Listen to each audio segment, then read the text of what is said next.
So I'm John Neal. I'm a senior IT specialist and acting division manager at the County of LA in our internal services department. And my particular team does data science, analytics, business intelligence, content management, and electronic forms. And so I'm going to be talking a little bit about kind of our architecture, our infrastructure, sort of how we put stuff together for our data and analytics stuff. And I'm also joined by, and I will let you introduce yourself, Maksim. Cool. My name is Maksim Pecherskiy, and I am Chief Data Officer for the City of San Diego. So our team does all the open data stuff, a lot of the data infrastructure, and we also do ad hoc analytics projects. So this is kind of a tag team. I'm going to do some presentation-y stuff. Maksim's going to do some presentation stuff, and then we're going to kind of do a little workshop at the end on sort of data vision and stuff like that. So it should be interesting. For those of you who've been to Data and Donuts before, this is kind of a slightly altered version of the presentation I did already, so I apologize. But Maksim's stuff is new and actually interesting, so we'll see. So just to get us started, let's see, I think this is all. Yeah, perfect. So before we start really quick, I want to talk about big data and the big picture, because typically if you're going to do data science and data analytics and load data someplace, there's kind of some steps you go through. These steps look like understanding what your key business initiative is, figure out who your business stakeholders are, talk about what kind of decisions those people need to make, what questions are they asking, or what kind of questions are we trying to answer for those people? And then we kind of figure out what data sources map to what those people are saying or what they need to do. And then talk about a data architecture, and finally talk about technology. Typically, the last thing that you do is worry about the technology and maybe the architecture. So with that in mind, that's where we're going to start. We will actually, in our little workshop-y thing, we're going to do kind of through 2, 3, and 4 a little bit with you guys. But so let me get started on the data lake part, and then we'll go from there. So, okay. So, swimming in the countywide data lake. I did do this for Data and Donuts, and so every picture in my slide deck either has a donut or water in it in some way. So that was kind of my goal. So, so these are the donuts. So this, I always like to do this is the we always do this slide to give an idea about how incredibly huge LA County is. 10 million residents. We have 100,000 employees. We have 37 departments. Some of those departments have a few hundred people in them. Some of those departments have 25,000 people in them. It's kind of hard to figure out the scale and describe it to people about how big it is. A lot of parks. We have a $32 billion budget with a B. That's pretty amazing. If we were a state, we would be like the 8th largest state. We're like the 13th largest economy on the planet, right? So it's pretty amazing. And then these are basically our priorities, and we're going to circle back to these later when we start talking about our initiatives. But mainly child protection, integrated health, homelessness, justice reform. These are board and CEO initiatives, and this slide I got from our CIO. And then enabling enterprise IT goal: create a more data-driven culture. So okay, let's do that. All right, so a couple of years ago, I recognized within our organization sort of the problem where we ran into, and it could be summed up with the statement on this slide, which is the county is data rich and analytics poor. And I think that defines a lot of places, right? Is that, you have a lot of data everywhere, but it's siloed, it's hard to get to.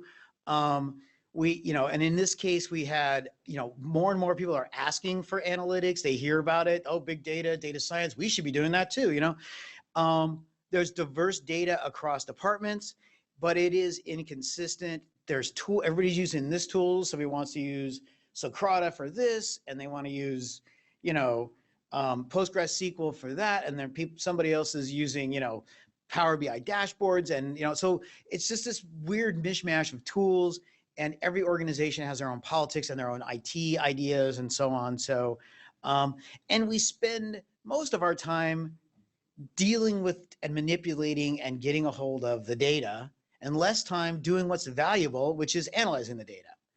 So that's kind of was the challenge. And so this is kind of our general, or at least in my organization, the general approach, right? Think big, start small, learn fast, and iterate, do it over, do it as quickly as you can. Now, if anybody here how many people are from the county, real quick? How many things move fast at the, do you know how fast things move at the county? So that learn fast is super hard. So we'll talk about that more in a little bit later. So this was our vision: creating a flexible, scalable, and cost-effective analytic platform to meet our customers' needs. At the county, my department is a support department for most other 37 departments. And so we need to meet those needs for our customers. This is probably what most organizations look like as far as their data right now.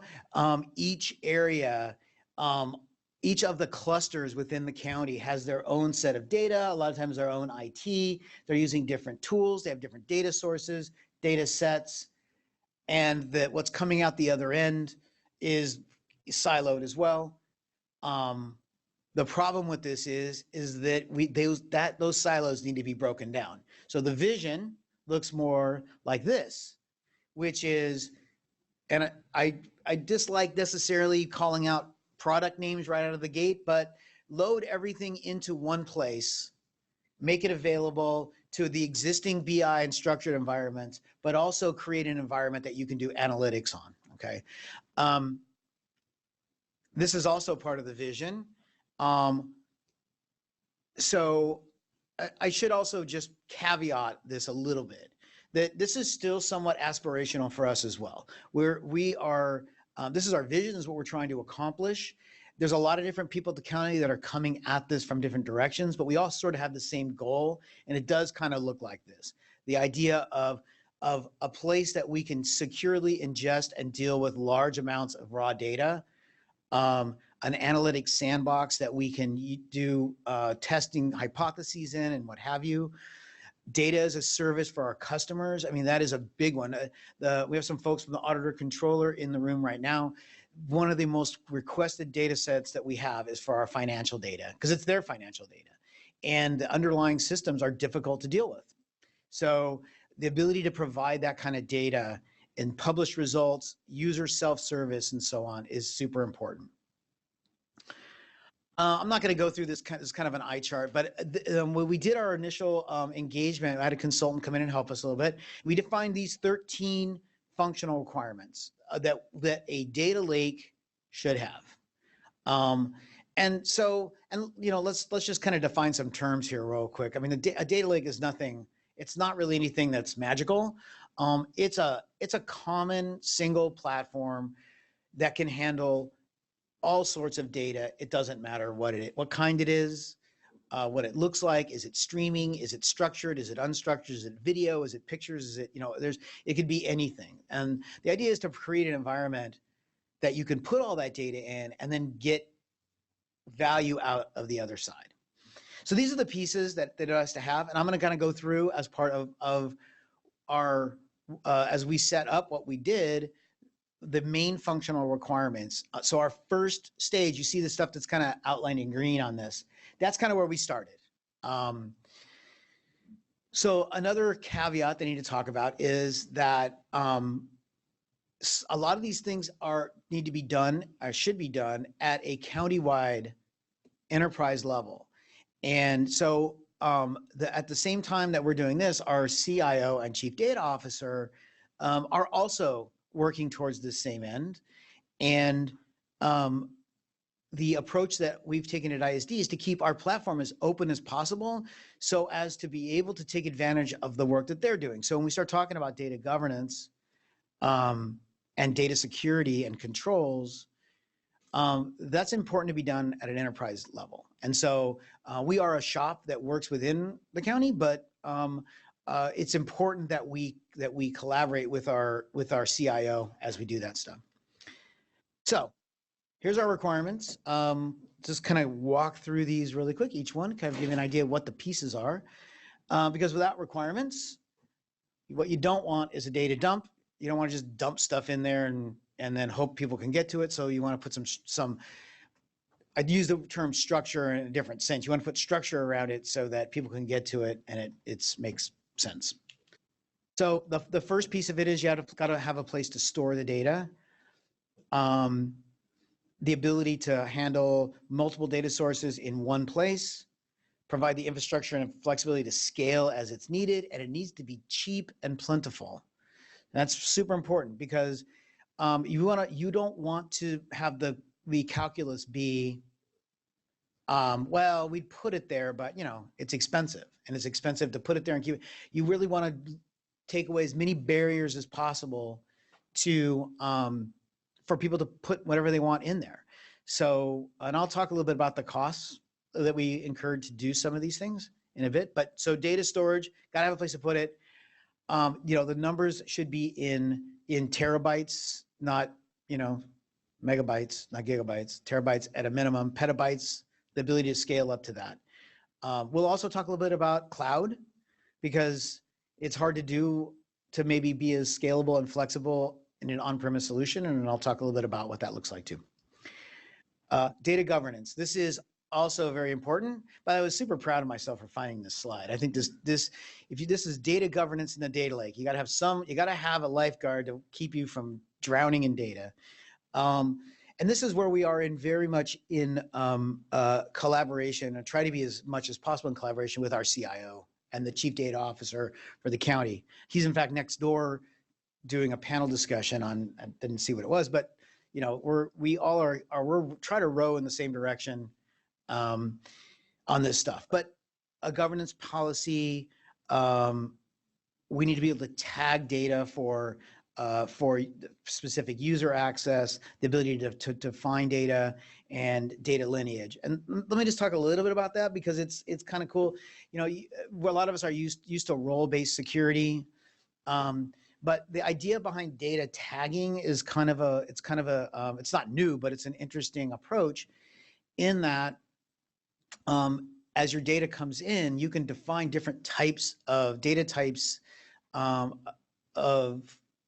each like row or column or piece of information. So for example, if you have a record that has, let's say it's an employee record, it has the person's name, address, phone number, social security number, date of birth, medical record number, right? So there's like at least 3 different dimensions, maybe 4 different dimensions there, right? Some of it is completely public. So as a county employee, it's not private information to know that John Neal works at LA County, right? So my name is just public information. The department I work in, my role, my title, all that stuff is public information. My date of birth, probably not so much. Social security number is definitely not public information. So what you can do is tag that information and say, this is PII. This is, personal identifiable information. You can also tag the medical record number for my, say my hospital stays as possibly HIPAA, right? And now once you start tagging data across data sets, so that's the employee file.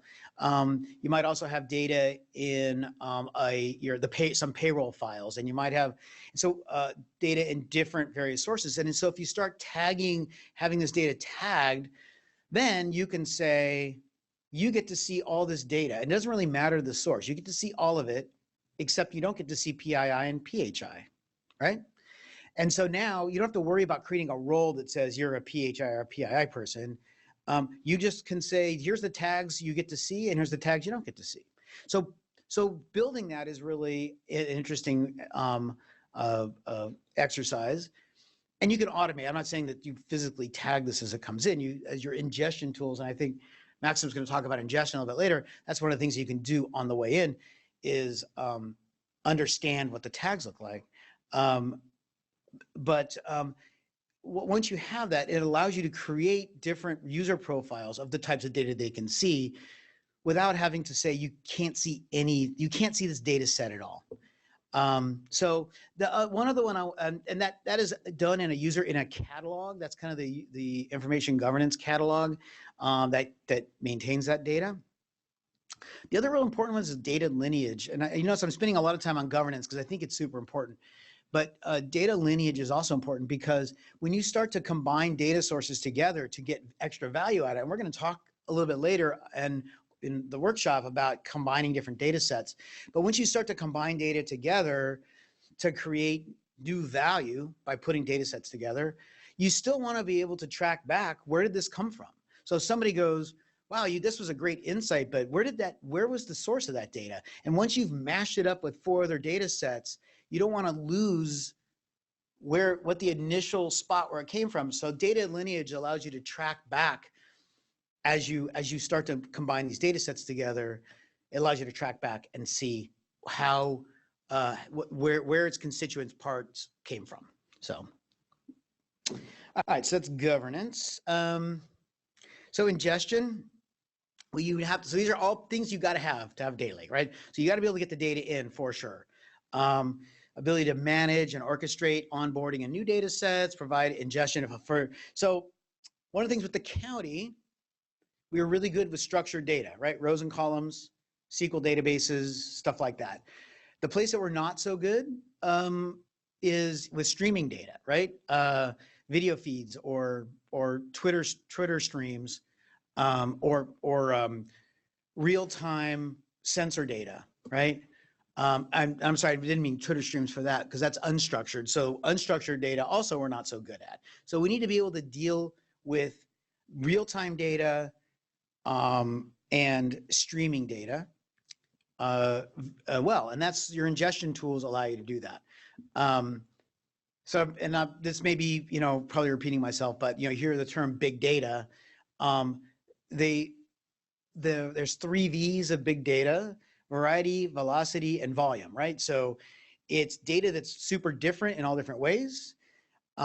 Its volume it's huge amounts of data, like, petabytes possibly, and or it's data that's coming at you really fast. So if you have sensor data from your car that is doing real-time processing on whether that's a stop sign or a guy wearing a weird hat, right? That data is coming really fast. So so that's kind of what defines big data, and your ingestion needs to be able to deal with that. Security and controls. Now I talked a lot about the tagging, that kind of ties into that.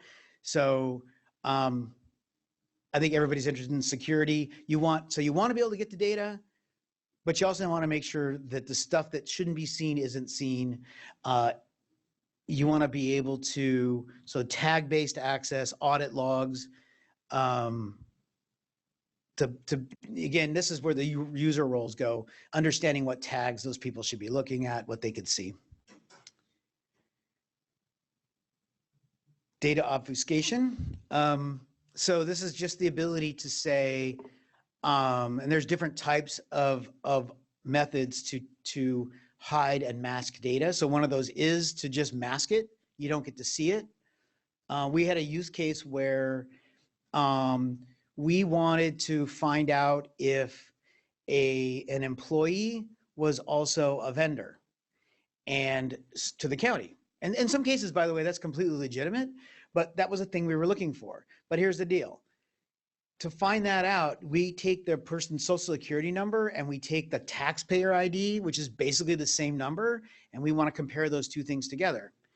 Well, I don't want my data scientists and my analysts to be able to see people's social security numbers and taxpayer IDs, right? So the idea of obfuscation in this case is take it and hash that. So the number for social security number is like 69X932Y5, whatever, right? But every time it'll hash to the exact same thing. It's called, it's a one-way hash that you can't go back and figure out what it was before. So the same numbers will always hash to the same thing. So that way you can compare a hashed value. So you can look at that number all day long, right? So that's again, these are all capabilities in a data lake. And that's one of the really important ones as well for the ability to just do analysis.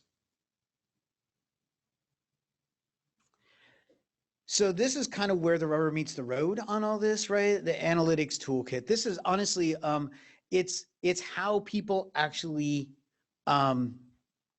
interact with all this data.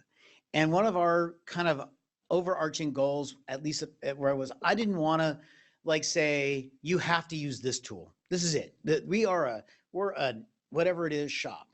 And I wanted to keep that open to, let's use the best tool for the job instead of saying we're only going to use one tool. Now, there's a kind of a semantic discussion about what do you support. We support any tool that you want to bring in.